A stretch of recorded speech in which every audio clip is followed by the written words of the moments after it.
बिस्मिल्लाहिर्रहमानिर्रहीम। अस्सलाम वालेकुम नाज़रीन, आप यूट्यूब चैनल देख रहे हैं। मैं इमरान ख़ान हूँ।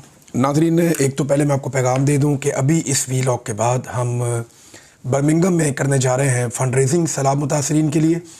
तो जो बर्मिंघम में रहते हैं ओवरसीज़ पाकिस्तानी, उनके लिए मौका है कि वो हमारे साथ मिलकर फ़ंड रेजिंग करें और वहाँ तशरीफ़ लाएँ। ये एड्रेस आप अपनी स्क्रीन पर देख रहे हैं।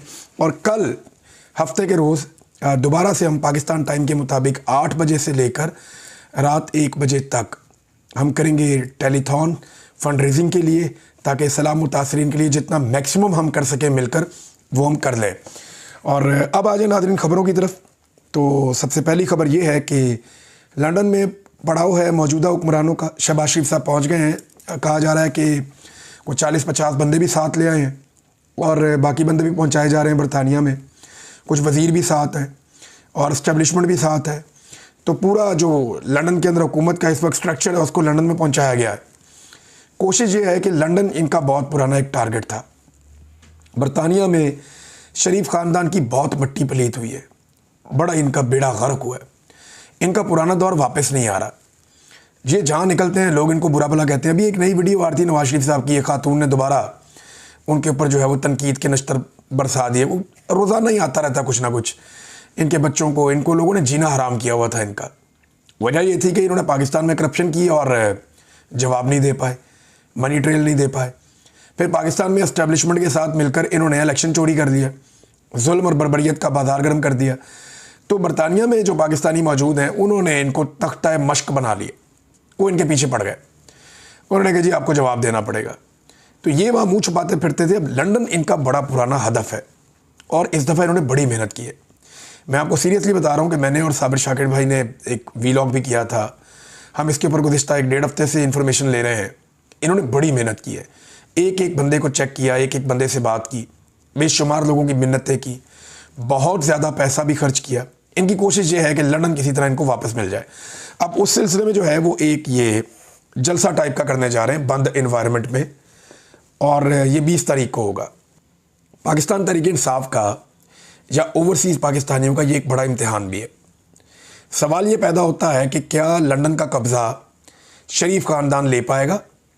मैं सियासी कब्ज़े की बात कर रहा हूँ। उन्होंने एक इम्प्रेशन बनाना है ना, उन्होंने एक इम्प्रेशन बनाना है कि जनाब कल भी लंदन हमारा था, नवाज शरीफ का यहाँ तोती बोलता था और आज भी लोग हमारे साथ हैं। ये चंद लोग हैं जो इंतशार पसंद हैं, तो ये यहाँ फ़ायदा उठाते हैं। लेकिन अगर बड़ी तादाद में ओवरसीज़ पाकिस्तानी निकल आते हैं या पाकिस्तान तहरीक इंसाफ की कॉल के ऊपर बड़ी तादाद में लोग निकल आते हैं, उनके पोस्टर वगैरह सर्कुलेट हो रहे हैं, लेकिन देखना यह है कि क्या उतनी बड़ी तादाद में जैसे वो एक्सपेक्ट कर रहे हैं लोग निकलेंगे। अगर तो लोग निकल आए तो PMLN के लिए एक मुसीबत बन जाएगी। अगर लोग ना निकले तो ये PMLN और पाकिस्तान की मौजूदा एस्टेब्लिशमेंट की एक बड़ी कामयाबी होगी। अब वो पूरी कोशिश कर रहे हैं कामयाबी की। उन्होंने पाकिस्तान तहरीक इंसाफ के जो यहाँ बरतानिया में लोग हैं उनसे भी रब्ते किए। उन्हें भी कहा है उन्होंने कि जनाब आप हमारा प्रोग्राम होने दें, आप अपना एहतजाज करते रहे लेकिन हमारा प्रोग्राम होने दें। एक जो शर्त रखी गई वो ये कि आसिम मुनीर साहब का फ़ोटो कोई ना लेकर आए या आसिम मुनीर के ऊपर कोई एहतजाज ना करे या उनके खिलाफ प्रोटेस्ट ना किया जाए, उन्हें गैर मुतनाज़ बनाया जाए। अब ये पाकिस्तान तहरीक इंसाफ मानती है या नहीं, क्योंकि इमरान खान साहब के ट्वीट्स के अंदर तो बड़ी वजाहत के साथ वो अब सिर्फ आसिम मुनीर साहब को उन्होंने पंचिंग बैग बनाया हुआ है और वो आसिम मुनीर के ऊपर जेल से निश्तर चला रहे हैं। इमरान खान साहब का सारा अटैक जो है वो आसिम मुनीर साहब के ऊपर है। तो लंदन फतह होता है या नहीं होता, या लंदन में PMLN जो है वो अपनी सियासी इज्जत बनाने में कामयाब होती है या नहीं होती, इसका फ़ैसला अगले 24-48 घंटों में हो जाएगा और चीज़ें आपके सामने आ जाएंगी। तो ये तो नाज़रीन ने बरतानिया में जो हो रहा है वो मैंने आपके सामने रख दिया। इसके बाद ये अमेरिका जाएंगे और अमेरिका में जाके वहाँ पे UN से खिताब करेंगे। इस दफ़ा बड़े जज्बाती खिताब होंगे, क्योंकि गुज़िश्ता 1 साल में जो भी गज़ा में हुआ, ईरान के साथ जो इसराइल ने लड़ाई की, सिर्फ 72 घंटों में इसराइल ने 6 मुल्कों पे हमला किया था। 6 मुल्कों पे 72 घंटों में। तो ये एक, और एक 7वें मुल्क पे भी अब वो हमला कर चुका है, कतर पे। तो इन सारी चीज़ों को प्लस माइनस करें तो ये इस मरतबा जो यूनाइटेड नेशन का इजलास होने जा रहा है कोई सादा इजलास नहीं है। अमेरिका ने एक मरतबा फिर वीटो कर दिया, यानी सारी दुनिया ने कहा कि जनाब आप जंगबंदी करवाएं इसराइल में, लेकिन डोनाल्ड ट्रंप की हुकूमत है अमेरिका में और उनके हुक्म पर अमेरिका ने वीटो कर दिया। अब इसी डोनाल्ड ट्रंप को आर्मी चीफ पाकिस्तान के फील्ड मार्शल, उन्होंने कहा जी इसको हमने बनाना है अमन का नोबेल पीस प्राइज़ देकर एक बड़ी शख्सियत। अब वो ये चाहते हैं कि अमन का नोबेल इनाम मिल जाए। पाकिस्तान की गवर्नमेंट को उन्होंने हुक्म दिया, गवर्नमेंट ने जनाब उनको नॉमिनेट कर दिया और जहाँ जहाँ उनको इन्फ्लुएंस था उन्होंने वहाँ से भी करवा दिया। लेकिन बात यह है कि डोनाल्ड ट्रंप को अमन का नोबेल इनाम तो तब मिले ना जब पूरी दुनिया कह रही है कि गजा में बच्चे मारे जा रहे हैं, जो आम शहरी हैं फ़लस्तीनी वो शहीद हो रहे हैं, लिहाजा जंग को रोको। तो उन्होंने जंग को रोकना तो दूर की बात है, उसको वीटो कर दिया उस करारदाद को। अब नाज़रीन आ जाए ज़रा पाकिस्तान के अंदर दो चार बड़ी डेवलपमेंट्स हुई हैं। एक तो ये जो पाकिस्तान की हुकूमत है ना, सऊदी अरब के साथ मुआहदे को मुतनाज़ बना रही है। कैसे बना रही है ज़रा इस पर आप गौर करें।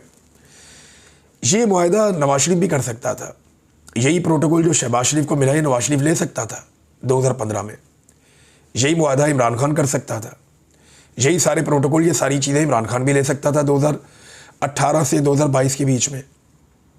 यही मुआहदा अगली हुकूमत भी कर सकती थी आने वाली, लेकिन शहबाज शरीफ ने यह मुआहदा किया और बगैर पार्लियामेंट से बातचीत किया। कोई इसमें जो तरीक़ाकार होता है कि आप एक मुल्क से मुआहदा करने जा रहे हैं, उसका एक कानूनी आईनी तरीका है ना, लेकिन इन्होंने कर दिया शहबाज शरीफ साहब ने।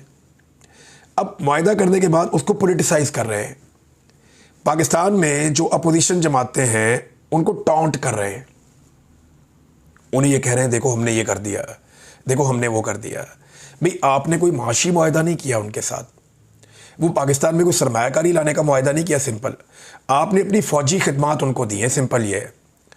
सऊदी अरब को एक ताकतवर फ़ौज की सपोर्ट चाहिए थी, पैसे उनके पास हैं, तो आपने अपनी वो सपोर्ट उन्हें दे दी। यही है ना एक दिफाई मुआहदा।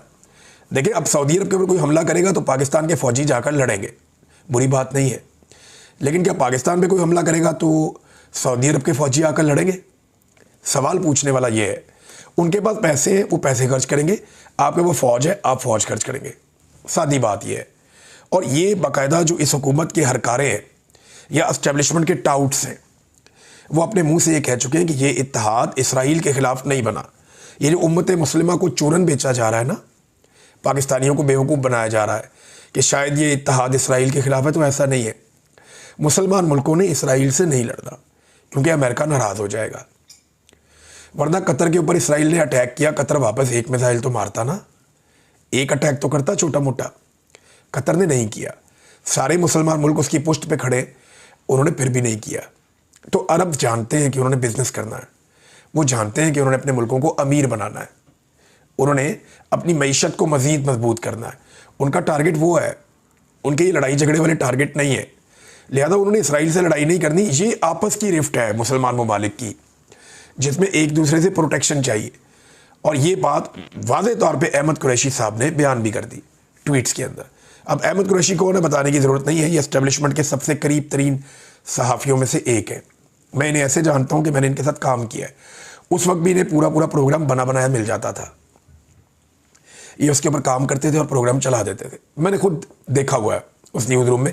अगर ज़ाती तौर पे मैं या वहाँ जो प्रोडक्शन टीम है वो ये ना जानती होती तो मैं ये बात ना करता। तो ये एस्टेब्लिशमेंट के बहुत ख़ास आदमी है। दो डेवलपमेंट्स पाकिस्तान में और हुई हैं। एक तो नाज़रीन डेवलपमेंट हुई, मरीम नवाज़ साहिबा ने इमरान खान पे तनकीद की है। वो कह रही है पाकिस्तान बदल गया, अडियाला जेल के अंदर बैठे हुए आदमी को नहीं पता कि वो किस्सा पारीना बन गया, पाकिस्तान बदल गया, पाकिस्तान नवाज शरीफ की क़यादत में आगे बढ़ रहा है, तरक्की कर रहा है। तो ये उनके दावे, और ये वायरल हो गया उनका क्लिप।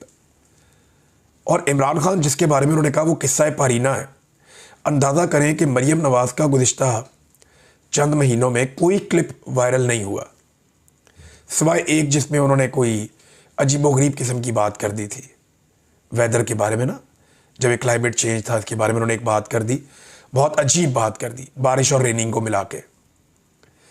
तो वो जो बात की वो तो मजाक के तौर पे वायरल होगी ना, लेकिन मरीम नवाज़ का कोई एक संजीदा स्टेटमेंट वायरल नहीं हुआ, किसी ने वो ही नहीं लगाया।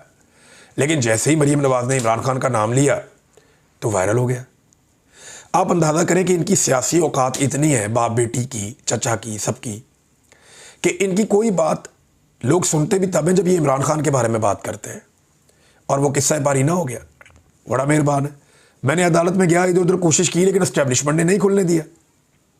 तो अब जगह जगह लोगों के ये अकाउंट्स बंद कर रहे हैं। पहला अकाउंट मेरा बंद हुआ था, काशिफ अब्बासी की अहलिया मेहर बुखारी साहबा का अकाउंट बंद किया गया। देखिए, काशिफ अब्बासी साहब और मेहर बुखारी साहबा को मैं एक चीज़ सादा बताना चाहता हूँ कि अगर आपको ये लगता है कि आपकी खामोशी से इन्हें आप पे तरस आ जाएगा, या आपको ये लगता है कि इस वक्त आप एक कंप्रोमाइजिंग सिचुएशन में रहकर या खामोश रहकर, यानी आप अपने काम पे कंप्रोमाइज़ नहीं करते, इस बात की तारीफ़ है काशिफ अब्बासी साहब की, वो अपने तरीके से काम करना चाहते हैं। लेकिन अगर आपका टीवी चैनल छीन लिया है तो आपके पास बेशुमार प्लेटफॉर्म हैं। हामिद मीर साहब का जब टीवी चैनल बंद किया था तो वो लिखते थे, सोशल मीडिया को यूज़ करते थे, वो लोगों को इंटरव्यूज़ देते थे। काशिफ अब्बासी ये कर सकते हैं, उन्हें अपनी आवाज़ उठानी चाहिए। देखिए, अगर हम अपने लिए आवाज़ नहीं उठा सकते, अपने लिए बात नहीं कर सकते, तो हम लोगों के लिए बात करने के दावेदार कैसे हो सकते हैं? हम कैसे लोगों के हक़ में बात कर सकते हैं, उनके हक़ के लिए आवाज़ उठा सकते हैं, जब हम अपने हक़ के लिए आवाज़ ना उठाएं? तो हम सबको कोशिश करनी चाहिए मिलकर, और आवाज़ उठाते रहना चाहिए, वरना बारी बारी सबकी बारी। अब तक के लिए इतना ही। अपना ख्याल रखिएगा, अपने इस चैनल का भी। अल्लाह हाफ़िज़।